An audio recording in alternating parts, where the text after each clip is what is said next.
ఈరోజు నేను మొబైల్లో పియానో ప్లే చేయడం నేర్చుకున్నా. ఒక పాట ప్లే చేసి చూపిస్తా. అయితే అంతకన్నా ముందు నేను ఒక విషయం చెప్పాలనుకుంటున్నానండి. నాకు అలా పియానో ప్లే చేయడం అలాంటివి ఏవైనా ప్లే చేయాలి, ఏదైనా కొత్తగా అలా ట్రై చేయడం చాలా ఇష్టం.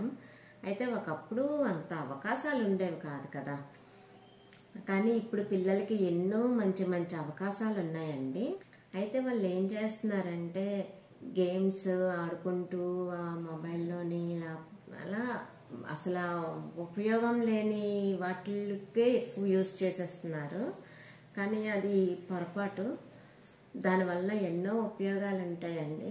ఎగ్జాంపుల్గా ఒకటి చెప్తాను చూడండి. ఇప్పుడు చెట్టు ఉన్నది, చెట్టు కింద పగల కూర్చుంటే ఎంతో ఆరోగ్యం, అదే రాత్రులు కూర్చుంటే దెయ్యం పడుతుంది అనేవాళ్ళు. అంటే అప్పట్లోని రాత్రులు చెట్టు కింద ఉంటే ఏదో తేడా జరుగుతుందని గ్రహించారు, కానీ ఏంటన్నది తెలియదు మన పూర్వీకులకి. కానీ ఆ తర్వాత సైంటిఫిక్గా ఏంటి తేలింది, ఆ చెట్లు అన్నవి ఉదయం పూట అంటే పగటి పూట ఆక్సిజన్ని రిలీజ్ చేస్తే కార్బన్ డైఆక్సైడ్ని గ్రహిస్తాయి. అదే రాత్రులు కార్బన్ డైఆక్సైడ్ని రిలీజ్ చేస్తూ ఆక్సిజన్ని గ్రహిస్తాయి. సో ఆ కార్బన్ డైఆక్సైడ్ని పీల్చుకోవడం వలన అందరూ సిక్ అవుతున్నారు. అమ్మో ఏదో దెయ్యం ఉందన్నట్టు, అంటే పెద్దలు పడుకోకూడదు, అక్కడ పడుకుంటే సిక్ అవుతున్నారు కాబట్టి ఏదో ఒక సెంటిమెంటల్గా ఒక భయం చెప్పి మరీ పడుకోకుండా ఉండేలా చేశారు. సో ఇప్పుడు సైంటిఫిక్గా కొంచెం రీజన్స్ తెలిసాయి కాబట్టి దానికి కారణం తెలిసిందే. అలాగే ఇప్పుడు పిల్లలు కూడా ఏంటంటే మొబైల్ వలన ఆన్లైన్లోని క్లాసులు కానీ ఏదైనా వాళ్ళకి ఏదైనా డౌట్ ఉందంటే చదువుతున్నప్పుడు వెంటనే అందులో కనిపిస్తుంటాయి. సో అది ఎంతవరకు యూస్ చేయాలో అంతవరకే యూస్ చేయాలి. యూస్ చేయలేని టైంలో కూడా యూస్ చేస్తే ఏదో చెట్టు కింద పడుకుంటే దెయ్యం పడుతుంది చూసారా, అలాగే ఉంటుంది. సో దీన్ని ఉపయోగించుకుంటే మనకి ఎంతో మేలు చేస్తుంది. దీన్ని ఉపయోగించుకోవడం అతిగా అయితే అంతే చెడు కూడా చేస్తుంది. సో నేను చెప్పేది ఏంటంటే ఏదైనా మీరు ఒకటి కొత్తగా ఒక దాంట్లో మీరు ట్రై చేస్తున్నారు, కొత్తగా ఒక ఏదైనా నేర్చుకోవాలనుకుంటున్నారు, లేకపోతే తెలుసుకోవాలనుకుంటున్నారు, ఏదైనా ఒక విషయమే తెలుసుకోవాలనుకుంటున్నారు. ఈరోజు నాకు ఏదైనా డౌట్ వచ్చిందంటే వెంటనే గూగుల్ తల్లినే అడుగుతున్నా. ఎందుకంటే ఆవిడ తీర్చినట్టు ఇంకా బయట ఎవరిని అడగాల్సిన అవసరం ఉండట్లేదు.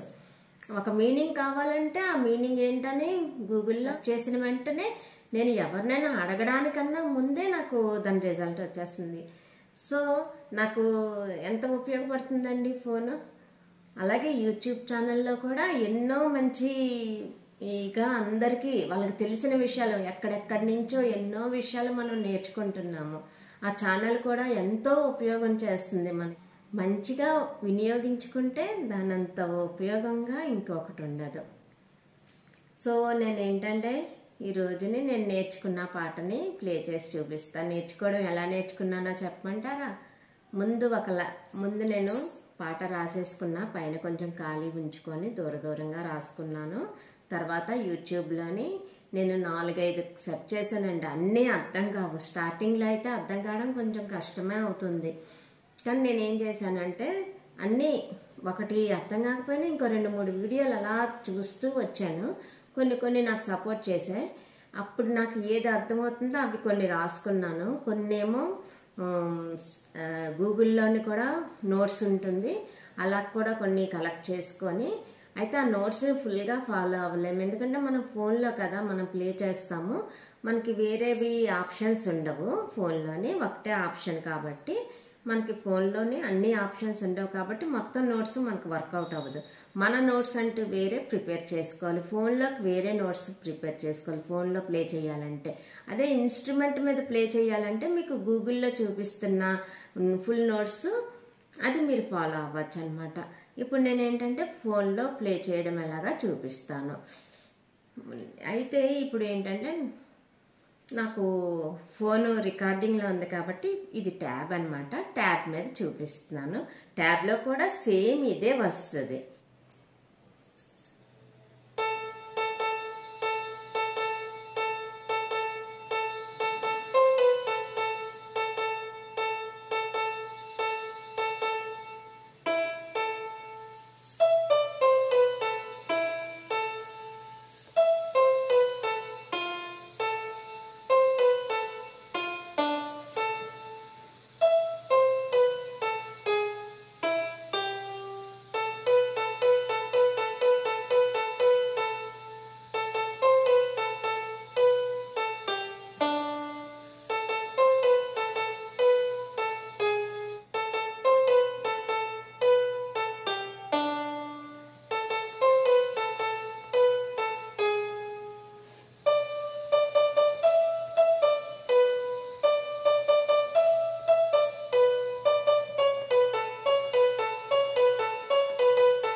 పూర్తి వీడియో చూసినందుకు చాలా ధన్యవాదములండి. అలాగే నా ఛానల్ ఇంతవరకు మీరు సబ్స్క్రైబ్ చేసుకోకపోతే సబ్స్క్రైబ్ చేసుకోండి. నచ్చితే లైక్ చేయండి. ఎవరికైనా యూజ్ అవుతుందనిపిస్తే షేర్ చేయండి. దీనివల్ల నేను ఇంకా మంచి మంచి వీడియోలు ప్రిపేర్ చేయడానికి ఒక అవకాశం ఇచ్చిన వాళ్ళు అవుతారు. So thank you.